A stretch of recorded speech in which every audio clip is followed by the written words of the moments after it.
আসসালামু আলাইকুম। প্রিয় দর্শক, অন্য মঞ্চের আলাপ চাইতে আপনাদের সকলকে আমন্ত্রণ জানাচ্ছি। বাঙালি জাতির পুণ্য স্থান, যেখানে ঘুমিয়ে আছেন বাঙালি জাতির পিতা আমাদের মহান নেতা বঙ্গবন্ধু শেখ মুজিবুর রহমান, সেই পুণ্যভূমি গোপালগঞ্জে আজ নির্বিচারে গুলি চালিয়ে নির্মমভাবে হত্যা করা হয়েছে মুজিব আদর্শে বিশ্বাসী অসংখ্য তাজা প্রাণকে। শেষ রক্ষা কি এতে হবে? শেষ রক্ষা হবে না। ডক্টর মোহাম্মদ ইউনূস, সুদের ব্যবসা, আপনার বিদেশি প্রভুরা কেউ এসে আপনাকে রক্ষা করতে পারবে না। আর ইউনূসের তল্পি বাহকদের দেখলাম পুলিশ হেডকোয়ার্টারে অথবা কোনো গুরুত্বপূর্ণ জায়গায় বসে গোপালগঞ্জের পরিস্থিতি তথ্য প্রযুক্তির সাহায্যে দেখছেন এবং কোনো কোনো জায়গায় আসছে ডাইরেক্ট গুলি করার নির্দেশ। কয়েকটি সামাজিক যোগাযোগ মাধ্যম ও টেলিভিশনে দেখা যাচ্ছে সশস্ত্র বাহিনীর সদস্যদেরকে ডাইরেক্ট গুলি করার আদেশ আসছে, তারপরেই নির্বিচারে গুলি। এবং শুধু গুলি করা নয়, ৭১-এর ভয়াল চিত্র ফুটে উঠেছে। সেনা সদস্যের বুটের নিচে বঙ্গবন্ধুর পুণ্যভূমির প্রতিবাদকারী মানুষরা গলার উপরে বুট দিয়ে পা দিয়ে চেপে ধরে রেখেছে।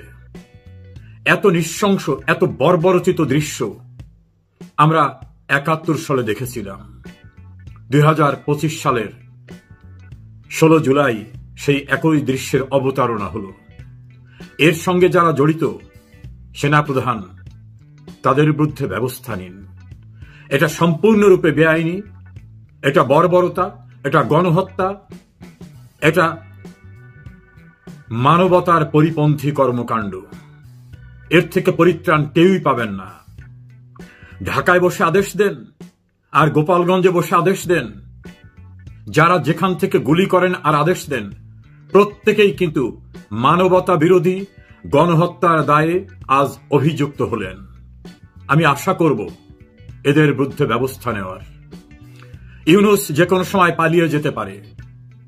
তার তল্পি বাহক, তার চামচা, তার দালাল, তার এই অপকর্মের সহযোগীরা যারা আজকে ডিজিটাল মাধ্যমে গোপালগঞ্জের পরিস্থিতি পর্যবেক্ষণ করে নৃশংসতার আদেশ দিচ্ছেন, সেখানে উপদেষ্টা সজীব মাহমুদ আসিফ ভুঁইয়া, আসিফ নজরুল সহ অনেককে দেখা যাচ্ছে, নিশ্চয়ই এই অপকর্মের দায় থেকে অব্যাহতি পাবেন না। কি টার্গেট ছিল আজকের কর্মসূচির?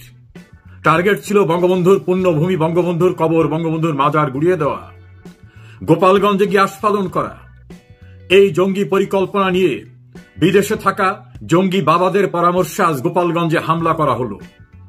গোপালগঞ্জের মানুষও দেখিয়ে দিয়েছে, আবাল বৃদ্ধ বনিতা দল মত নির্বিশেষে সবাই রাস্তায় নেমে এসেছে।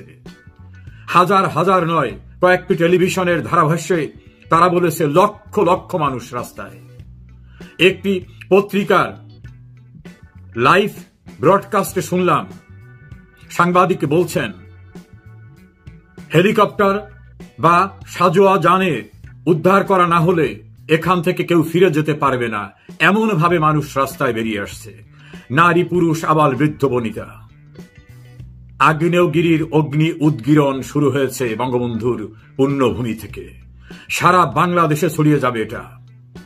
যারা আজকে পরিত্রাণ পাবার জন্য সেনাবাহিনীর জানের ভিতরে দৌড়ে আত্মরক্ষা করছেন, এই সারা বাংলাদেশটি একটা আগ্নেয়গিরির অগ্নি উদ্গীরণে পরিণত হয়ে যাচ্ছে। কোথায় পালাবেন? দাম্ভিকতা, আপনাদের পাকিস্তানি বাবারা, আপনারা যাদের জারজ সত্তার পরিচয় দেন, যারা স্লোগান দিয়ে বলেন এ বাংলা গোলাম আজমের বাংলা, যারা জিন্নার জন্মবার্ষিকী পালন করেন, যারা ক্লিন্টন ফাউন্ডেশনে টাকা দিয়ে বিদেশের সাহায্য নিয়ে তাদের জারজ সন্তানদের সহায়তায় বাংলাদেশটাকে একটা আফগানিস্তান, একটা জঙ্গিস্তান, একটা নতুন করে পাকিস্তানে পরিণত করতে চান, পরিত্রাণ হবে না। ৭১-এ আপনাদের বাবারা চেষ্টা করেও পরিত্রাণ পায়নি। আপনারা তো তাদের উত্তরসূরি। গোপালগঞ্জে আজ এক জারক সন্তান, জারজ এ কারণেই বলছি, স্লোগানে বলছে মুজিববাদ মুর্দাবাদ। তোর বাবার কাছে জিজ্ঞেস করবি, মুজিববাদ মানে ছিল পরাধীনতার শৃঙ্খল ভেঙে স্বাধীন বাংলাদেশ সৃষ্টি করা। মুজিবের মতবাদ ছিল শোষকদের তাড়িয়ে স্বাধীন সার্বভৌম রাষ্ট্র কায়েম করা। সেটা যদি মুর্দাবাদ করতে হয়, তোদের স্থান হবে পশ্চিম পাকিস্তানে, তোর বাবারা যেখানে আছে সেখানে যেতে পারবি না।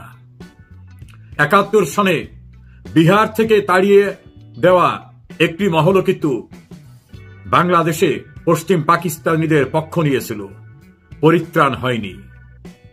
এই দেশকে পূর্ব পাকিস্তানে পরিণত করতে চাওয়া তোমাদের আদর্শের বাবারাও কিন্তু পরিত্রাণ পায়নি। তারা বঙ্গবন্ধুর হত্যার পরে পাকিস্তানি পাসপোর্ট নিয়ে বাংলাদেশে এসেছিল। মাওলানা আব্দুর রহিম তার ইন্টারভিউতে বলেছিলেন, শেখ মুজিব না থাকলে আমাদের পরিত্রাণ থাকতো না।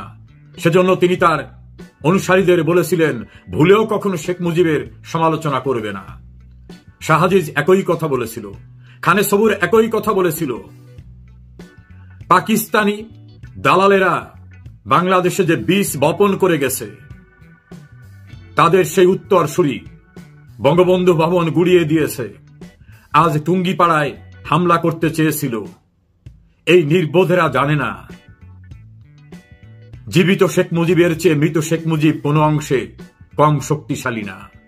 মুজিব একটি আদর্শের নাম, মুজিব একটি বিশ্বাসের নাম, মুজিব একটি দর্শন, মুজিব একটি অনুভূতি, যে অনুভূতি সারা বাংলায় বিস্তৃত হয়ে আছে, যে অনুভূতি গ্রামগঞ্জে, শহরে, নগরে, বন্দরে সর্বত্র ছড়িয়ে আছে। বঙ্গবন্ধু একটি ভালোবাসা।